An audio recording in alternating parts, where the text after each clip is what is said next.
This is Taylor, and you're watching the Break It Down show.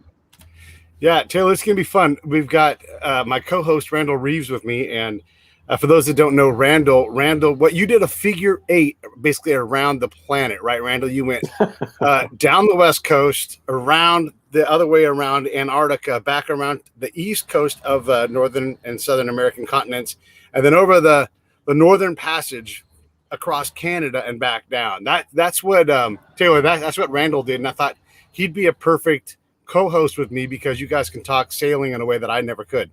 All right, yeah, cool. We've actually, that's where we know each other, man. We've emailed before. It was like 4 years ago, but excellent. Was this was before your passage?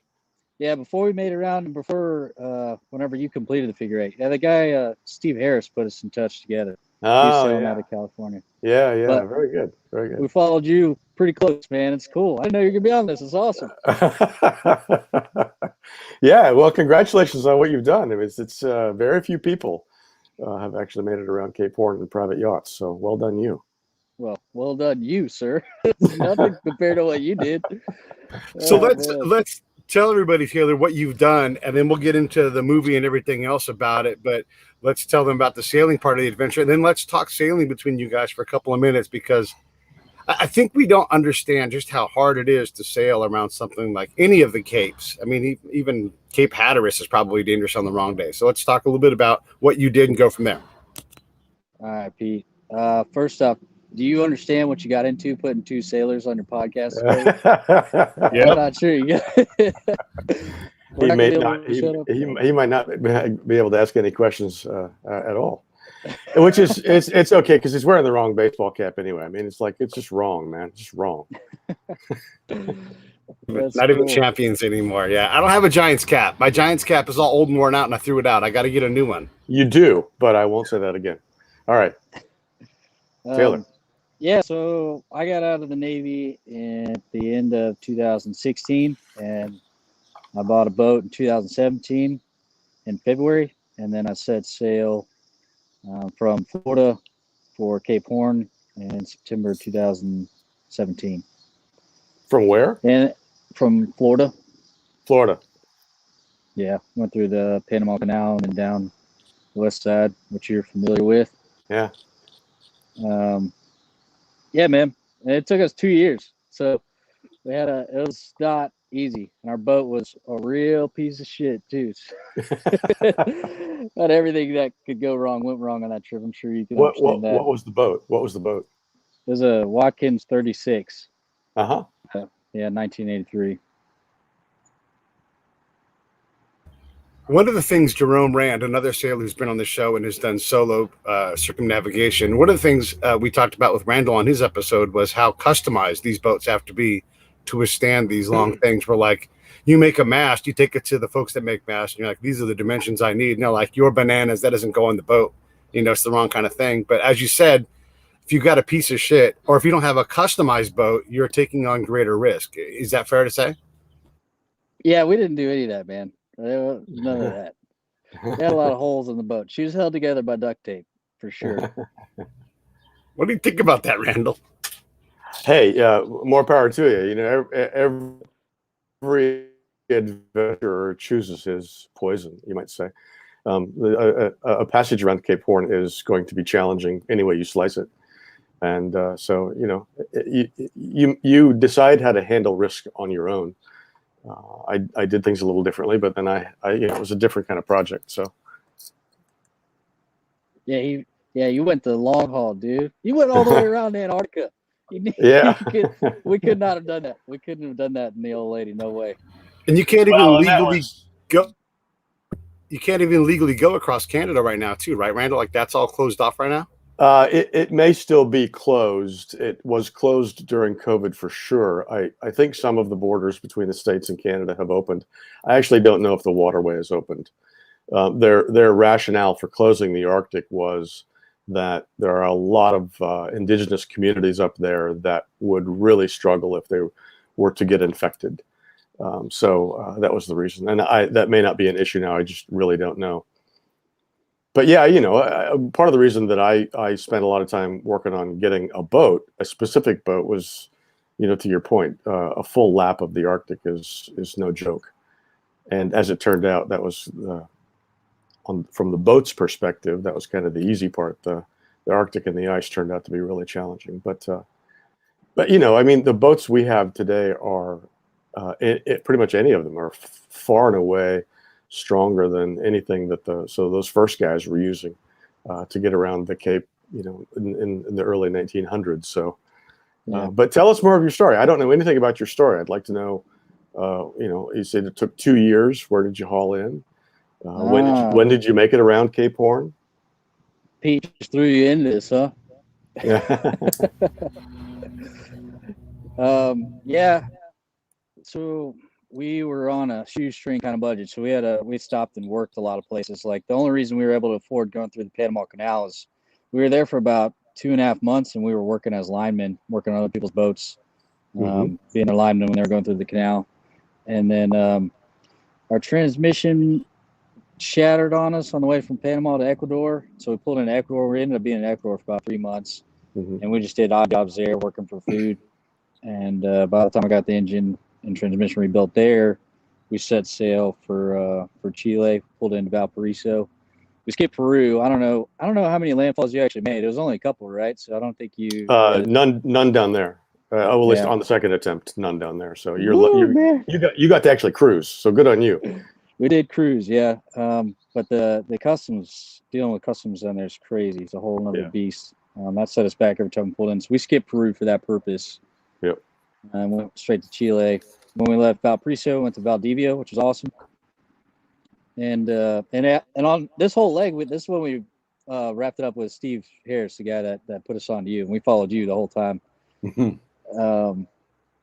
Then once we set sail from Valdivia, it was all the way to Cape Horn through Patagonia, which was, I'm sure, like you saw, that's the most beautiful place I've ever seen. I don't know how close you got to it, but during the first attempt, the one I didn't actually succeed on, I cracked up off Cape Horn and had to hand steer for a week into Ushuaia in Argentina, and you know, it's not great to have to make an emergency landfall, but boy, what an awesome place to make an emergency landfall. Ushuaia, Argentina, Chile, just to your point, absolutely gorgeous. Yeah, that channel there, the Beagle Channel's crazy. Yeah. Did you have good winds when you were going down the channel to Ushuaia? I had no wind at all for like half of it, and then for half of it, I had wind straight up channel, so I had to motor the whole way. And I'd been hand steering for a week, so I was like just blisteringly tired. My boat is fairly big and fairly heavy. It's a tiller steered boat, but the tiller is only like, 3 feet long, and doing 18, 20-hour tricks at the tiller to get in off the Southern Ocean was really challenging. Yeah. But so I had doing this for a week, right? Steer 18, 20 hours a day. Wow. And so I was wiped out by the time I got into the Beagle Channel. But that's like coming into Explorers Museum. That's hallowed ground. And it's just crazy beautiful. Yeah. It's like the orchestra starts singing when you pull into the channel. Come in from out there. For real. Well, and you think of, all of those explorers who we've been reading about since we were kids, Darwin and Leroy, and have been down and through there. Everybody had to go around Cape Horn somehow, either around the Horn itself or through the channel. So it's just really neat to be able to be there. I don't know if I'll ever get back there. Would never have been there once if it hadn't been for a big screw up off Cape Horn. Do you think about guys like Shackleton who had to get off their ship and figure out how to survive along the way? Like, do you worry about that at all, Taylor? Nah, not really. I was pretty good. We had those talks, and John was with me. We went through SEER school, so surviving in the woods isn't very hard. Yeah. And then, I grew up in the sticks in Texas, so hunting and living off the land. And dude, it's the most bountiful land in the world. It's untouched. There's animals and fish. We were filling up our water tanks off the melting glaciers. There's plenty of fresh water, mussels. The only thing you have to worry about is red tide down there. So as long as you're not anywhere where the red tide is, you're like living in a candy store down there. There's so much food. Yeah. So getting wrecked and living, I was like, we'll just have to live down here until somebody can find us. So I want to Yeah, ask you about danger too, because one of the things Randall talked about in his sale is that sometimes in the middle of the night when you got to go fix something, you can't just tie off the entire time. And look, we're both military guys. I've done a lot of time in combat, and there's times where I do things because I know the danger involved and I understand the risk, and so I'll extend myself out in a place where this is how you have to do it. You have to expose yourself to some risk. And Randall had the same kind of thing. He was like, I can't tie off here because by the time I do all these things, and I don't want to speak for Randall, but there's a certain amount of risk that you have to accept, and sometimes you have to go away from the book. Did you have any experiences like that where you had to kind of, go, I know what I'm supposed to do, but here's what we're gonna do? Yeah, all the time, man. So we're screening the documentary quite a bit now, right? We've done a couple of these, and every time, I swear, every screening we've done, somebody in the crowd says, "You guys weren't wearing harnesses.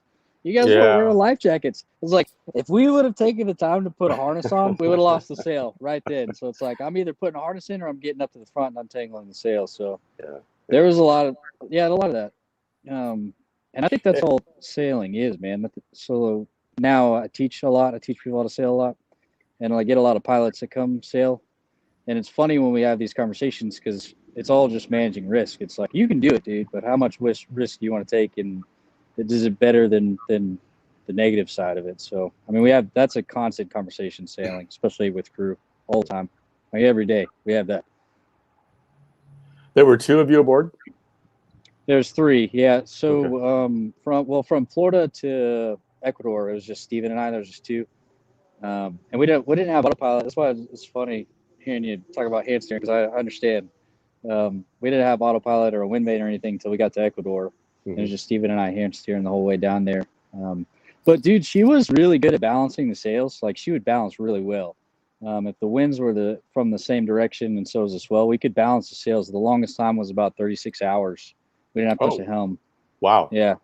That was once we passed Colombia and got past Humboldt, dude. It was pretty cool. It was pretty consistent. So as long as we had consistent winds, we could balance really easy. And then when we got to Ecuador, John, he was a rescue swimmer with me, and he flew out, and then it was just John, Steven, and I for the rest of the trip.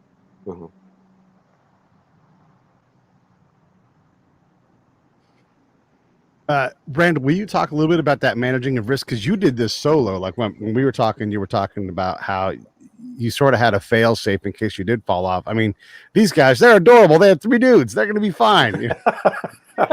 It's so easy. I'm with Taylor. I mean, I sent back video and from sea during the voyage and photos, and I blogged every day.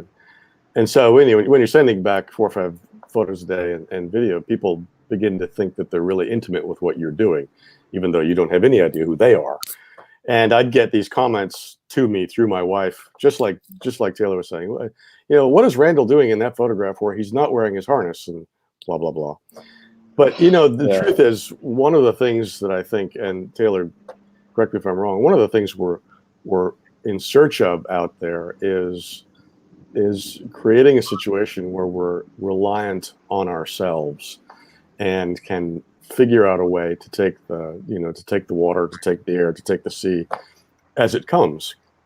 And what that means quite oftentimes is not necessarily disregarding the rules or safety procedures, but understanding that they don't always work, they don't always fit. And to Taylor's point, if it's between blowing a head sail and capsizing versus getting to the bow without a harness on, and you learn to take that risk, and you learn which risks are good to take and which aren't. I mean, on my boat, it's quite frankly, with really high lifelines and lots of wire going everywhere, it's kind of hard to fall off. It's been done before, but it's pretty hard to fall off. And I was Taylor, to your point, I was chided for not wearing a life jacket. And I tell people, I'm by myself. If I fall over the side, wearing a life jacket is really not high on my priorities list. I mean, there's nobody out there to come get me. So I buy myself a little, like 20 more minutes of hypothermia is really all I get. So, I think that, when you study the route and you study the goal and you study the weather and you study the ocean, it's hugely risky. But after a while, you begin to be familiar with and comfortable with the risks. And it doesn't feel it's still really challenging, but it doesn't feel as challenging as it does to somebody who's just looking at our kind of a cruise from the outside for the first time. That's a good, yeah. I think you nailed it on the head. I think risk is relative, you know? Yeah. Completely. And to be fair, you're a rescue swimmer. So look, I can swim in the ocean water too. I can also overestimate like how far I can go. Like you throw me in any kind of water, I'll swim in it. But at some point, you and I both know, like you can bite off too much really fast. You know, like really the thing you should do is stay on your boat. Is it easy to get overconfident because you are able to hunt and fish and you definitely can swim at a professional level? Is it easy to do that, or do you have to check yourself at all? Yeah, definitely. You're onto it there for sure. But like you know your limits really well. And that was the thing about rescue swimmer school is like, if I can't swim anymore, I'm getting back in a helicopter because I'm just going to die as well. So that was I think the best thing about our crew dynamic was John and I had deployed several times together. We knew how far we could push and for how long. And if it came close to us not being able to push any longer, we'd be like, all right, we're calling it. Which we did end up doing that at one point. Like we were not supposed to go into the Magellan Strait and down to the Beagle Channel, but there's a pretty big storm coming, and we had a lot of issues with the boat, and we were pretty freaking exhausted at that point. So we had a real long talk, a couple hours below deck in the middle of the storm. We're like, we should probably just pull in. Because our mission was to finish the documentary and get back and end veteran suicide. And if we died out there, that wasn't going to happen. But yeah, we knew it, you know, we called it. So I think the thing is just knowing your limits really and be able to check yourself and say, nah, I can't do that. And that comes with just learning. You know, you don't know how far you can go until you push yourself out far before. And then it's a matter of luck getting back alive. And then you remember that moment and not go that close again.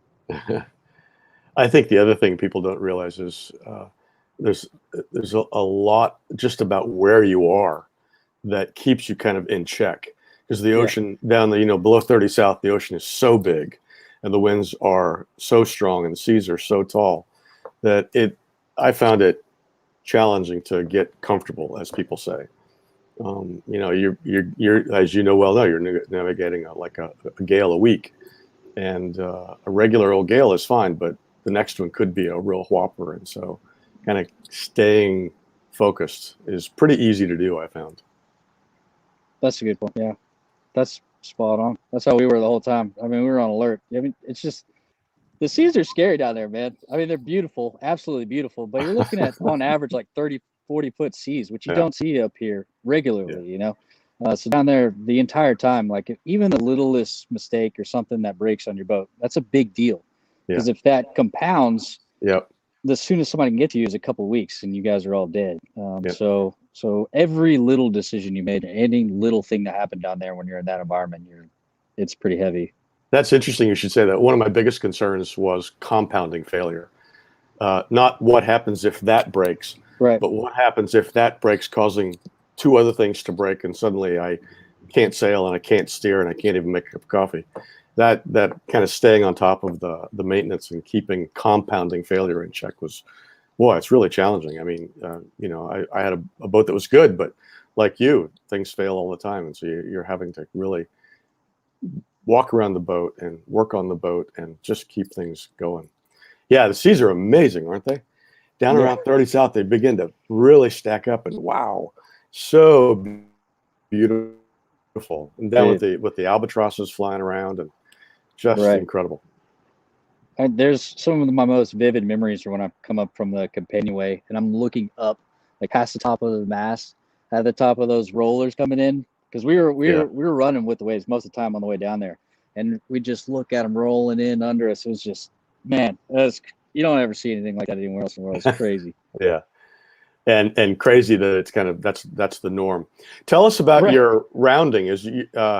I figure a Cape Horn approach starts at around 30 degrees south. I know Cape Horn's down at 56 south, but you get down to 30, 35, and you're starting to get into the strong westerlies, and everything is a lee shore at that point when you're coming from the Chile side. So what was your approach like? What was the actual rounding? Yeah. So the boat caught fire right before we pulled into Valparaiso. That's why we came back, right? The boat caught fire and we were sinking off of Valparaiso. So we pulled into Valparaiso. and then had to come back to the States to raise some funds and work some jobs to get some more money to put her back together.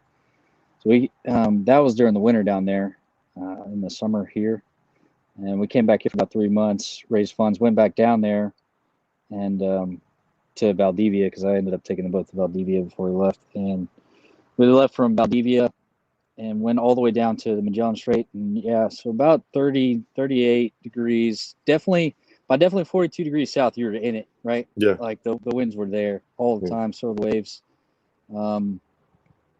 And it was kind of a blessing because we were all well rested, knew what we were getting into by that time. We'd gotten pretty good at it. It wasn't,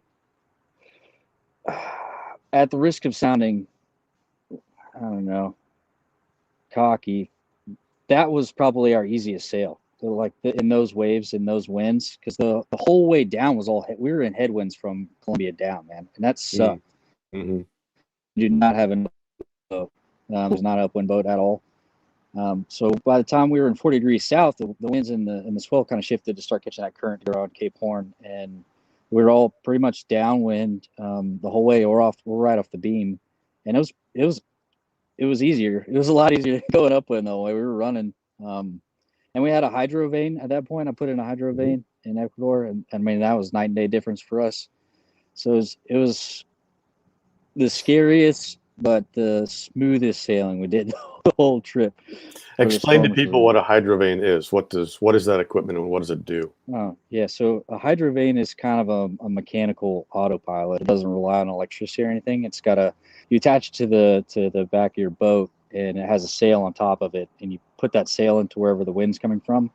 And then if it gets off course, if the sail on top leans or falls over a little bit, it turns the rudder in the bottom. So with the winds consistent, you can manage a course and not have to touch the helm, and it gives your body enough time to rest and whatnot. I'm sure you probably had some kind of hydrovane or wind vane, didn't you? I had a monitor wind vane, but yeah, similar type of technology, and for the same reason, right? You know, hand steering at sea in difficult conditions, even in a boat that's easy to handle, 2 maybe 3 hours is really all you can do day in, day out. So having some mechanical device to steer the boat is very important.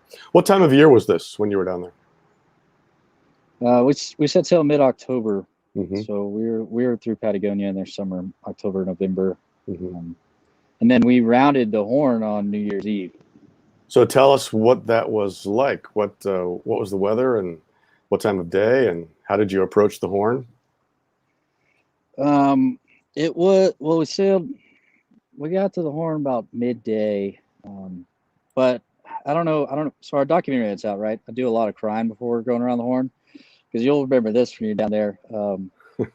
I was talking with my grandfather. He was the one that would give us weather updates, right? And on the horizon, I'm watching this like boat breaking, like 60-foot, 70-foot sea storm coming right at us, right? And I'm like, oh my God, we're not going to get to see it. And we're pretty close to shore. We're about 3 miles. We should pass within Cape Horn about 3 miles, right on the shelf there. And so we're like, all right, we're going to have to go back out to sea. We're going to have to go out to sea about 20 miles and run with this to get off this shelf before the sea started building up. And yeah, it broke my heart. I was bawling like a baby, dude. Yeah. And so that whole morning into the afternoon before we got to Cape Horn, I was a mess. I was pretty brokenhearted and sad that we weren't going to get to see her. And I was like, we're just going to have to run and see if we stay alive with this storm, you know? But what's funny, and what I was talking about earlier was, do you remember when you're down there and you see these systems roll in? And up here, like in the Gulf, I'm in the Gulf of Mexico now, you see a system like that and you're like, man, that thing's going to last like 8 days, right? These massive weather systems. But down there, dude, these same size systems move in like 30 minutes, an hour. Like, it's just powerful. It is wild. Since I've been back in all the sailing I've done, I've never seen these huge systems move that fast. Yeah. So by the time that cell got to us, she like just dissipated, went away. I was like, I don't know. It's weird. You have to watch documentaries. We got it on camera, so you'll see what I'm talking about. But it was a really weird experience. So most of the day we weren't as happy as people would think. We weren't like, oh, we made it. We're pretty freaking sad. Thought we were gonna die. So let's pull back a little bit. I think probably a lot of the people listening don't understand what that means. So just as a bit of background, Cape Horn is a promontory at the bottom of South America that is the furthest piece of land down into the Southern Ocean. And it's just a point. It's just when you get down there, it's just a rock. 56 degrees south, so way, way down there. And the nearest other piece of land is to one direction, Australia, and in the other direction, South Africa. So you're really in the middle of nowhere. You're closer to Antarctica than anywhere else. Yeah. But what is really challenging is that you're having to weather this, get around, come from the north, get around and go back up to the north as quickly as you can, but meshing in with these weather systems. And down there, it's all water. There's almost no land down there. So there's one weather system after the other, and you're having to try to, best you can, time your rounding relative to the storms coming through. And if you get unlucky, as you thought you would be, you're going to have to keep yourself safe and keep the boat safe. You're going to have to head back out to sea, get away as far south of Cape Horn as you can, and miss that opportunity to see kind of the Everest of sailing. And so, yeah, I totally know what you're talking about relative to the emotions. I didn't think I'd be able to see it either time because of weather coming in, and I got lucky, absolutely just balls out lucky that, like you, the weather system that I had been negotiating kind of faded out at the end, and I was able to kind of skinny in toward the Cape and see it up close. And it's incredible. It's like, the Rock of Gibraltar, but out in the middle of nowhere. And it has this beautiful bald face facing the west, so getting slammed eon after eon by all this weather coming in. It's just incredible to see that rock. Just a rock, but boy, what an amazing rock. I want to back up. But first off, I want to tell everybody to go to Taylor's website, hellerhighseas.com. You can find out everything about the movie there. You can decide what platform you want to watch it on, YouTube, Vudu, whatever it is. It's all right there, and that's a good spot to go to check that stuff out. Definitely go do that. I want to ask you, as another, again, fellow combat guy, PTSD guy, I don't know that it's always in my best interest to be in a situation. I'm really comfortable with my own death, as you probably can to relate to, Taylor. And I have suicidal ideation as part of my PTSD. I'm fine. I'm not in danger, but it's easier for me to take bigger risks, life and death risks. I also know, because I've got a lot of combat time, that sometimes I need to go sleep. You can't just stay up for 72 hours in a row and reliably make good decisions, right? Yeah. But not everybody knows that. And it's easy to lose track of that, especially with us, like guys who have PTSD and maybe don't care about ourselves enough to really get it right, or overestimate our capability or underestimate the danger. How do you sort through that stuff, man? How do you deal with all of that? That's awesome. That's a great question. Nobody's asked me that before. It's actually one of my favorite things to talk about on the boat, especially when I sail with crews. And you can ask John and Steven. So sleep was a huge deal on our boat, and I was like Hitler on the sleep. If you're not on watch, you better go to sleep, like right now. You better get some rest, because the next storm we get, we could be in it for 8 days or 7 days. We don't know how long. And if somebody's sleep deprived and not rested, and their body can't perform the way it needs to, then all the rest of us will die. You'll make poor decisions. You'll turn the wrong direction in the wind or pull the wrong line, thinking it's the right one, just because. I mean, you're pretty much drunk if you've been up for 4 days, 3 days at a time. Your brain just doesn't think that way. So when we sail with veterans, it's kind of cool. Everybody knows that limit of theirs. Everybody's stayed awake for 2 or 3 days at a time, and that concept isn't foreign. Whenever you start making a bad decision, you're like, I need to slow down. And that was the biggest thing, Randall. I'm sure you can agree to. Like when you're in the cold down there, your body moves a lot slower. So if something breaks on your boat, I remember like just mentally telling myself over and over again to slow down. Like I had to take things really slow so I didn't mess up. And what would take me, an hour to fix up here in the Gulf, down there would take me like 3 hours, because I would make myself go that slow so I didn't make a mistake. Those are all things you just kind of have to be conscious of, which is why I like sailing with veterans is cool, because everybody gets that. You're like, okay, I know I've been awake and I know my body doesn't respond the way it should for 2 days. So, you just got to slow down. It's kind of cool. And I've had that conversation with my other half, Samantha, quite a bit. She questions how much risk I take on the boat. She's actually sailed with me quite a bit too, and has seen it I think it's different once you've been overseas and on deployment in the military. You know what a body can take. It's all about knowing limits, man. That's what it comes down to every time. You know what your body can take. You know what other people's bodies can take. I mean, on a physiological level, I know I can get hit and keep working, or I know how long I can be up and keep working. And it's just explaining that to people. Like, I mean, to you it looks very risky, but to me, I know I'm not even close to my limit yet. I know how much longer I can operate and how much farther I can push my equipment. I think it's just knowing your limits, man. Every time. That's what I have to explain to people a lot is you just got to know how far you can go and don't cross that line. Well, and you learn along the way as well. Yeah, absolutely. When I started on the first figure 8, I was following the same sleep cycle as I had always done on shorter passages. So I was sleeping for 60 minutes at a time. And my deal with myself is I could sleep as many 60-minute increments as I wanted, but never more than 60 minutes. Then go back on deck, make sure the boat's sailing all right.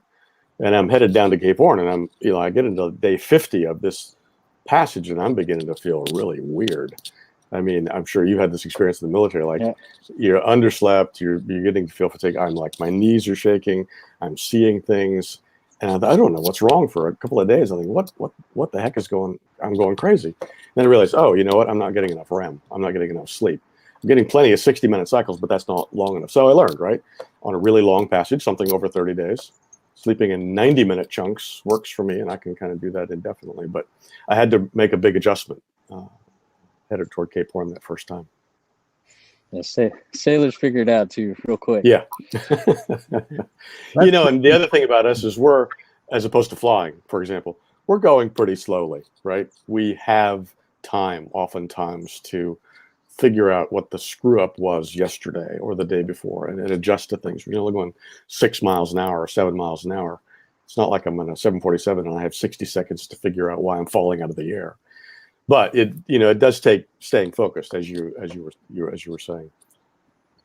That sleep thing too, and learning your limits. I know for me, if I come anywhere close to hallucinating, I need to take a break, right? and that could happen at like 12 hours, depending on how heavy the load is, right? And it might be 36 hours down the road. But I know somewhere in there, no matter what, I'll have to go shut down. In the somewhat near future, not like right then, but as soon as possible, I need to go get the 90 to 2 hours, something like that. And then I'll be recharged enough to press on for, again, like you said, Randall, indefinitely, right? But that does take an amount of experience in working and pushing yourself past that point and everything else. I mean, did you hallucinate at all when you were on this trip, Taylor, from fatigue? Oh yeah, for sure. And you'd know it. I'd have different stages. First, I'll see bugs. I'll see like a beetle or something. I'll see like a bug somewhere.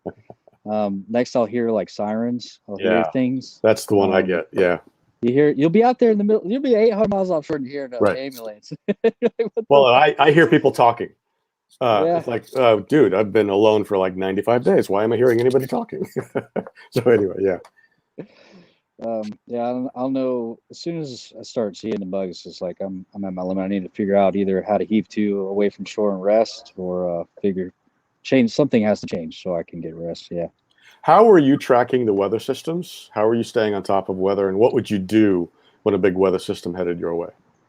So we had a Garmin inReach on the boat, so we could send messages back to the States. And my grandfather would use Predict Wind based on our lat long and kind of give us the weather updates. We saw a big storm coming in. Most of the time, we just adjust sails or sail configuration because I mean, you'd have a lot of time. You could see this thing on the horizon to get ready for it. Most of the time when you saw it coming in. The only time we drastically adjusted our course for a major storm was when we pulled into the Magellan Strait, and that's when we just didn't want to risk it down there. It was just too big for us. And but the rest of the time out at sea. Where was it coming from? Was it coming from the west toward you, or coming up the coast? Coming up the coast from Antarctica. Okay, yeah. It'd been moving, and I remember that one been building for about a week and a half and moving our way. And so we were watching it for about 2 weeks after that, and then came a point where it was like it's not getting any smaller; it's gaining momentum and wind speed, and so that's when we pulled in. The rest of the time we we just adjust our sails on our course. Like if we were too close to land, if we were within land, like Colombia, for instance, we got hit by a storm. We were about 25 nautical miles offshore, and that was just doing math. If we had to heave to and we were hove to going toward shore, then we would hit land. So we would sail out further to sea to give us room to run if we hope to. So those kind of decisions happen based on storms, but not really altering our course. But that kind of brings me to another thing. We were talking about sleep and stuff, and Randall, I kind of wanted your opinion on this. I used a drogue for the first time before we pulled into Chile, and that was, I think, my biggest mistake and worst thing I have ever done on that entire trip, dude, for real. And because like it worked, right? It worked in the storm and it slowed us down drastically. But it took me about 8.5 hours to get that thing back on the boat. And by the time I got on the boat, I was cashed, dude. If we got hit by another storm, I would have died because I could not have even pulled another line at all. And I'll never do that again. Or maybe I'll bring one and cut it if I need to, but I'll never. That is the most challenging thing about drogues. So just what is a drogue? A drogue, imagine a parachute that's 6 feet across. And this would just be one style. I don't know what style you use, but for people who don't know, a drogue is a storm survival tool. It's a way of slowing the boat down and keeping the boat oriented a particular direction toward the seas by throwing out what we call a drag device, a drogue. It slows the boat down. Think of a parachute dragging in the water behind the boat, and it keeps the boat safe. But boy, you hit the nail on the head there. It's really challenging. It's one of the reasons that we over and over again deploy the drogue too late is because it's so challenging to get it back in. You must have had a pretty stiff wind when you were trying to haul it in. You just winch it. Tried to winch it in. Yeah, I was still, whenever that storm died, that was right before I pulled into Valdivia, and the wind was still about 45 knots on average. It sucked. Wow. That's my worst experience sailing. No, so I don't know. What kind of a drogue did you have? I honestly don't. It came with the boat when I bought it. It's this old yellow, huge parachute. And but it did have one of those collapsible lines you could pull that would collapse it in the water, which it did collapse. It's still this huge parachute you're pulling into the boat. Yeah, I have two. I have one like that and another one called the Jordan Series drogue, which is a bunch of tiny parachutes on a piece of line about 300 feet long. So like 150 tiny parachutes. Same idea. This particular drogue actually tries to stop the boat cold in the water, to essentially anchor in the sea. And I have to wait till the wind is down to 20, 25 knots. Otherwise, I just can't haul it in. So to your point, you talked about hitting some bad weather on a lee shore. Yeah, if you throw out a drogue and you're only a couple hundred miles offshore and the wind is blowing you toward shore, boy, you got to hope that whatever's hit you really hard passes over and the wind calms down. Otherwise, you're just going to drag yourself right onto the beach. So it's challenging. I used both. I had two, a slowing drogue and a stopping drogue. I used both of them probably 2 or 3 times. I tried to sail through most everything because I was on a schedule. I had to make the miles. I had to get around the Southern Ocean in time to get up the Atlantic in time, to get into the Arctic in time to get home. And meshing all of those timings together was a challenge. So I tried to sail through most of the bad stuff. But I did use the drogue a couple of times, and they're beautiful. They do the job. But, yeah, they're difficult to retrieve. The only trick that I learned was to start the engine and slowly back down to try to stop the boat. So you're just hauling in on the drogue as opposed to hauling the drogue in as the boat is making way. But yeah, they're challenging. So it sounds like, how many times did you use that? You sailed through most every. Yeah. Okay. Yeah. One. One is enough. And since then, one and done, man. It put me in such I was scared, like legitimately scared. The other time I'd been scared like that was when we put the mast in the water. When we were entering Magellan Strait, we were in about 75-foot seas, and we got hit by one wave. John and I were on the bow trying to get our jib in, and put our mast in the water, rolled us. That was the only other time I was scared like that. I was so terrified after I got that drogue in because I knew if I got hit by another storm, I was dead. I couldn't do anything. I was going to be worthless, and I was just going to take it. Thank God we didn't get hit by another storm after that. So I haven't touched it in. And since then, my storm tactics, every time I'm either running with the storm or I'm heaving to, man. And that's been comfortable and done well every time. Yeah. How long did it take you to physically recover from that drogue hauling? I mean, it's, you know, at some point you've had enough calories and everything back in your system, but how long did that take?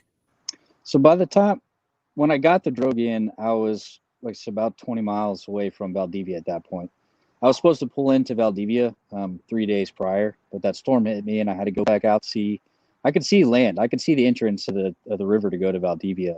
And that storm came in, and I wasn't about to make that approach. I still had at least 5 hours to go.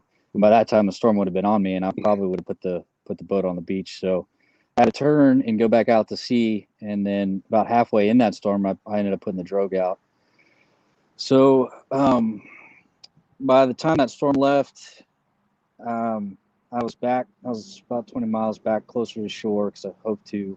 And I made it into land about 6 hours into Valdivia, and I slept for a day and a half after that. So Steve Harris, the guy we keep talking about, he was already there, and he was waiting for me. He knew they were watching the storm roll in. They thought I was dead because they couldn't talk to me, and they saw me roll in the next day. And I didn't have any power on the boat or anything, so they didn't know that I made it. And he saw the old lady in my boat roll in, and he was waiting at the dock with a warm beer. He's like, dude, we all thought you died. But he gave me a warm beer and he helped me tie up the boat, and I went to sleep for a day and a half. He didn't come knock on the boat or anything. Nobody came to check on me because they knew I was just exhausted. I was out. That feeling of having been in a situation where you're not entirely sure you'll figure it out, you're not entirely sure you'll come out the other side of it. That feeling you have when you finally get in somewhere and are anchored or tied up and you're down below and the boat's no longer throwing you from side to side, and you know you can crawl in a sleeping bag and actually be in the sleeping bag long enough to get warm, like that is just the most delicious time, man. Yeah, congratulations. Yeah. What Cape Horn? I mean, you could have done anything, right? Could have gone anywhere. There are all kinds of physical tests to be had. What was it about Cape Horn that attracted you relative to this goal of highlighting veteran suicide? Yeah. When I got out, I wanted to sail around the trade winds, man. I wanted to sail around the world, you know, like everybody does. But by this time, a lot of my buddies killed themselves, and I had a really hard time. I'll talk about that all in the documentary, and it's on our website. And so Steven's the guy that helped me out a lot going through my challenges coming back to the States. And so we got together and we were like, well, let's talk about your experience getting out and how your body's changed and how you live with it. So maybe the guys coming out after us won't go through what we did. And we were like, well, what's one thing people will pay attention to? And it's not sailing around the islands, you know, because we don't have bikinis on our boat. Nobody's going to watch that. So we were like, well, the only other thing we could do in the world that's bad enough is Cape Horn, and which, you know, I mean, it's Mount Everest to the seas. And I don't even think that's fair because so many people climb Mount Everest. I mean, Cape Horn's is times 10 another beast. So that answer kind of made itself like, well, we have to sail around Cape Horn if anybody is going to pay attention to what we're talking about. So that's how Cape Horn came about. It was just the baddest thing we could think of in the world that was on the water, and that's where the goal came about. Had you done sailing before, or was this kind of virgin territory for you? I mean, nothing like that at all. I learned to sail in the Navy whenever I was stationed in San Diego, when I first got in the Navy, and then whenever I was stationed in Guam, I'd keep sailing. The Navy has a cool MWR program where you can rent sailboats for pretty cheap. So when we were stationed in Japan, they had a really cool sailboats there. I go sail around there, and then Australia I did a lot of sailing. So I was familiar with like cruising, you know, but not high latitude sailing. No way, man. I didn't know. I'd never seen storms like that before. That was all. We all learned that on the way. Yeah. So what about you? Before you around, I'm asking you questions. I'm not done. So this is all in the context of PTSD, right? And you're wanting to kind of shine the light on veteran suicide relative to PTSD, but you've done that by taking yourself from a war zone super stressful and traumatic, to a sailboat that's kind of falling apart, headed toward the worst ocean in the world and the pinnacle of sailing, which is just getting around Cape Horn, which is going to be somewhat traumatic and stressful. So how did you handle the stress of being at sea versus the stress of being in the military in a hot zone? So I was never in a war zone. I was a rescue swimmer, and I was stationed in Guam with Agency 25, and the things I saw weren't people getting blown up. It was people drowning and boats sinking and stuff. And we pretty much acted like an ambulance. You pick up people on their worst day and take them to a hospital and hope they live. That's what I saw and lived with. So sailing, I guess, to start from the beginning, the concept was kind of naive and I think really oversimplified, but I think it still holds true today. The thing with PTSD is there's a direct correlation between adrenaline and memory recall, right? So whenever you have your hands on somebody that's gonna die, right, or been torn up by coral reef, or been blown up for guys that went overseas to Iraq, Afghanistan, your adrenaline's pumping. So that moment is seared in your brain. You see it, and you can pull those memories and still see it as clear as you could back then, every time. And my thinking was, my problem is I see this. That's all I see now, right? When I got back, and I would still sail, and I knew how I was when I was sailing, and that was kind of like the only thing I held on to. It was like, this is the only thing really so beautiful, where I would see that the world would be beautiful again. And so my thinking was, if adrenaline plays that much of a role in your memory recall, what if you just piled adrenaline-filled beautiful memories in people's minds instead of adrenaline-filled terrible dark moments, man? Yeah. And I, dude, and this is no bullshit, for real. So I still have a lot of problems today. I'll still have my dark days, but dude, now I can pull on those memories of sailing through Patagonia over the sunrise, dude, and penguins and whales around our boat. And I'm like, this world is beautiful. It can be beautiful. You have to go find it and see it. So whenever you get veterans with PTSD on the boat and their adrenaline is running and you're seeing the most beautiful thing you've seen in the world, that stays with you. And that reminds you, when you're in that dark moment, like, that this world is pretty, is worth it to live in again. That's beautifully said. Beautifully said. So I hope that answers kind of why. Well, I get that why a lot too. Like when I started adventure sailing, when I first started talking about the figure eight voyage, people would ask me why, and I wouldn't really understand. I mean, like, if you had the opportunity to go sail around Cape Horn, spend 120 days at sea and do this amazing thing, wouldn't you? And I thought, well, anybody would. And as a matter of fact, that's not true. Not everybody is looking forward to being cold and tired and wearing the same clothes for 3 months. It just isn't everybody's cup of tea. But to your point, the beauty of the day in, day out wild nature that we get to see out there is just stunning. And yeah, that's your description is beautiful. Thank you. And I think you're right about that too. I mean, obviously, I suffer from it. Actually, and this is not meant to bring the show down. My brother is a veteran. He committed suicide, or died by suicide, is what we're supposed to say now, about a month ago. And, it came decades after his service, but it just was an accumulation of things, and he just ran out of the ability to stay mentally well. So, this is not just like a one-time, like, hey, I'm going to go sailing with Taylor and be healed. Like you, right. I mean, every day, I'm not in danger right now, but every day I have suicidal ideation, and I have to persevere through it. And I've built things into my life to reduce, like, to deflate the balloon, but also things to put those good memories in. Like, I like to go out on the road and do a road trip and interact with people, because it turns out that people in our nation, it's like my own, like, land-based version of sailing, right? It's incredible. You go drive through New Mexico and you meet people that are just fascinating and wonderful. You realize that there are a lot of good things, and it is a good service that you're doing. And I know that kind of thing has helped me for sure, as we all try to sort through this stuff. So what do you do with the veterans that come through and need more help? I mean, you do what you do, right? But some people need more attention. They need more case management.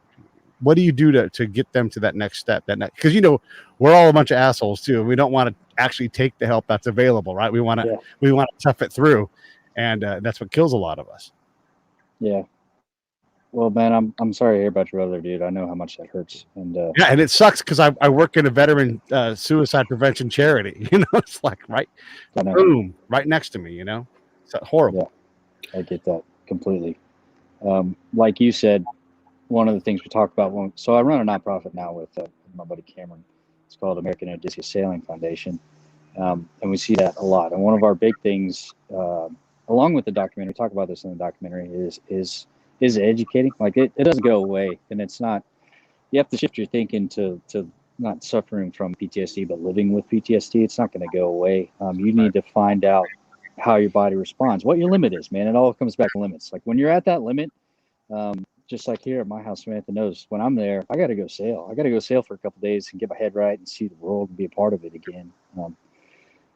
And so we talk about that when we sail. A lot of the guys that we sail are repeat dudes that have sailed with us before, and they come back and get on a sail with us. So it's all how you manage your own body when you get to that limit. You know, you need to do something different. It's not sailing for everyone. Like you said, a lot of people go hiking. Camping is a big one, kayaking and fishing. There's a lot of adventure therapy programs popping up around the country for veterans with PTSD, not because they want to, but because it works and because they need to, because it actually helps people. And they're not going to go away because it's a consistent thing. People are going to need to constantly be out there in the world and get their body moving and getting their adrenaline going in a healthy environment to live a healthy life. And that's something I think we need to really start bringing to active military guys when we come back from deployments. You know, I think that's the goal. It's kind of the stepping stone for the film to kind of wake people up and start making moves that direction. This is that important thing too, because you and I both say PTSD. I know it's also in vogue to say PTS, but I believe in the D part of it. Like this is something that until further notice, I'm going to have this, you know, I can manage it today, you know, but things could quickly get out of hand. And I look, I'm not any tougher than any of my peers in the military. You know, someone else was in this spot and got further down the road, and I'm trying like hell not to do that. But I just don't see it going away for me. You know, I work on it, I have therapy all the time. I spend a lot of time trying to be alive, and some of us don't understand that. We're obsessed about some other thing or whatever. You know, we've got a dead end job that we have to go to because we can't afford not to have it, and yet you're like, yeah, but it's killing you. You know, we've got to get guys to get out on the boat more often. And I think also being in service of other people is another area where you go out and you're helping bring folks back from the edge or just providing an opportunity for fellowship. It just pays such good dividends for your soul that it's therapeutic in and of itself. Yeah. There's a couple things to unpack there. The first one, I don't, bringing guys out, I think is a mission for me. And I like helping guys. I want to make sure my buddies don't kill themselves. It's work. I still have to go sail on my own, and get out there and just be a part of it. The biggest thing that clicked for me was when I first got back. I was determined to be the healthy person I was before the military, and I didn't have an issue, right? And I was like, this isn't me. PTSD isn't a part of me. It's not going to define who I am. I want nothing to do with it. And then what clicked probably about halfway through the expedition was I was like, it's not going anywhere. You know, now I need to, like, this is who I am. This is how my body is now.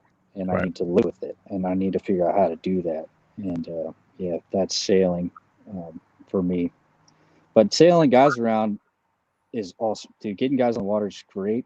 But it's also heartbreaking at the same time, because guys, all the stories I hear of guys trying to go to the VA and get help and it's not happening, or all the guys that have been living with this by themselves for so many years, for decades, dude, especially when we go to screenings and guys from Vietnam will come up and say, I've been living with this by myself. Nobody's ever talked about this. And I haven't talked about it with anyone. I'm like, dude, how much pain have you lived in for decades by yourself? Like, that breaks your heart and pisses me off. So that our sales, like, it's left me pretty jaded, man. I get real pissed on how guys are taken care of and how little they know about how to take care of themselves when they come back to the States. Because, I mean, we're the United States, dude. We shouldn't have this issue. We should take care of guys when they come home. But the light of that is when we do these things and we sail with these people, like, there are communities that give a shit and want to help and create these programs to get guys on the water, make sure we start killing ourselves. That's cool, but there's a lot we could do to help, and there's a lot of guys out there that are still hurting and silent, and they don't need to, not anymore, not this day and age. I was really. Go ahead, Randall.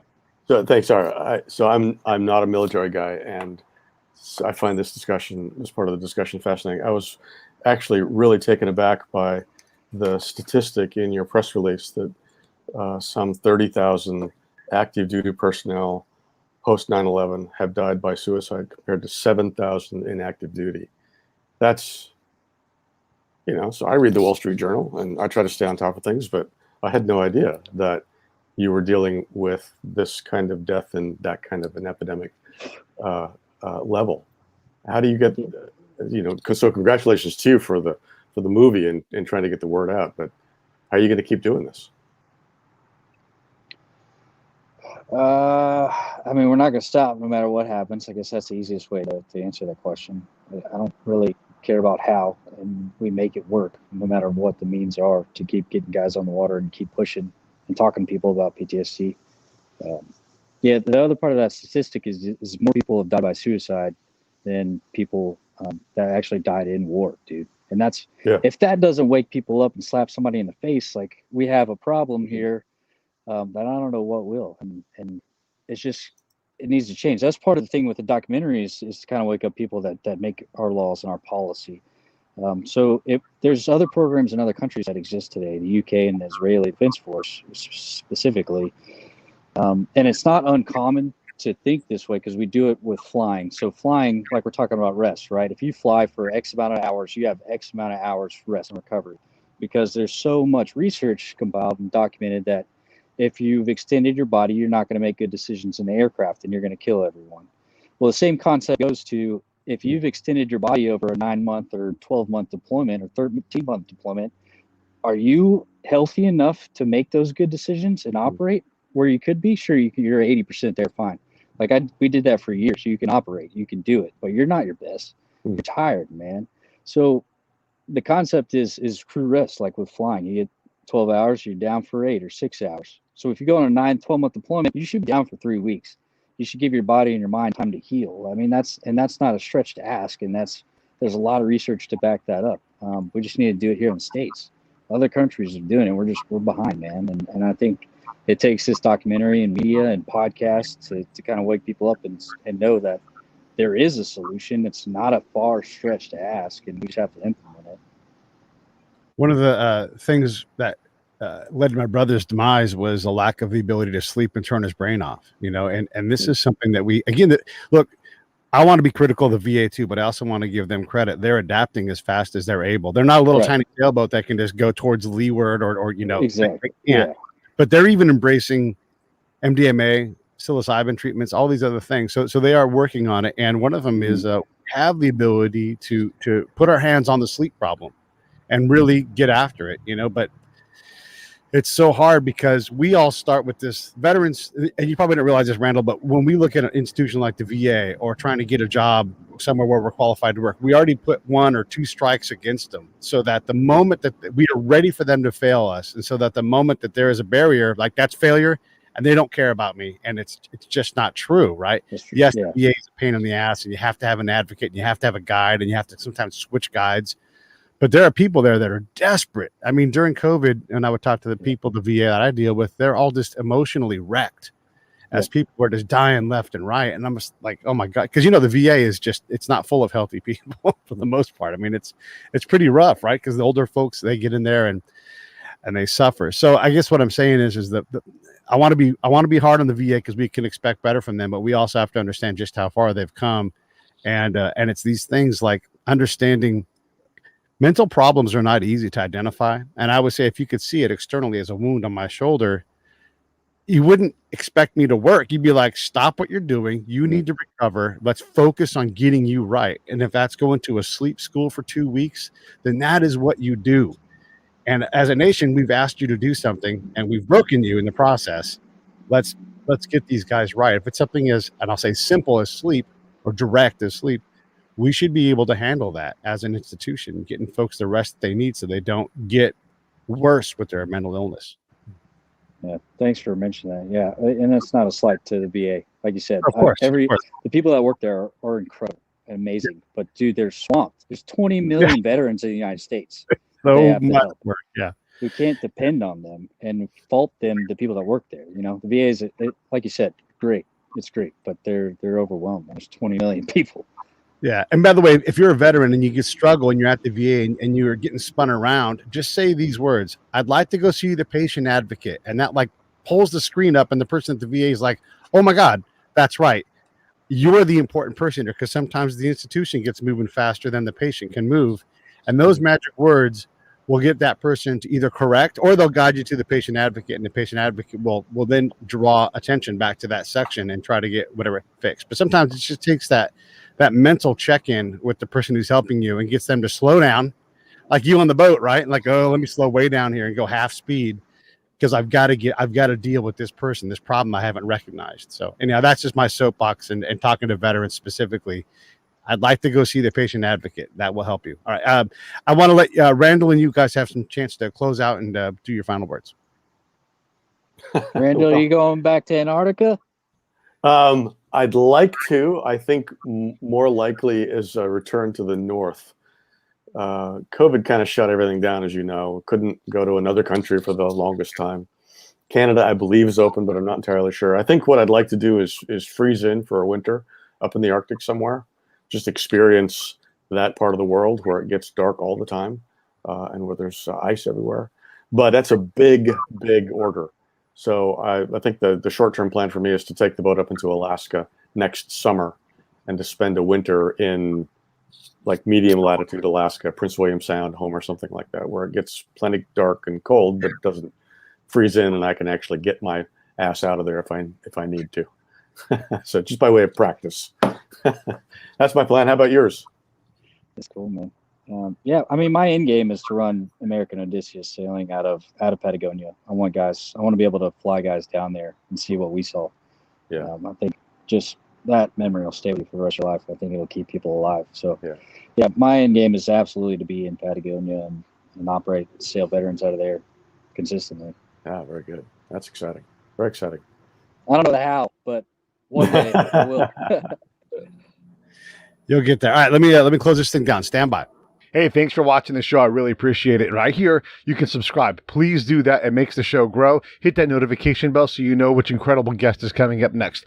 Down below is the PayPal link. You can put a small subscription in. That is an enormous help. All that money goes right back into the show. And then right up over here are the next episodes you should listen to, curated by yours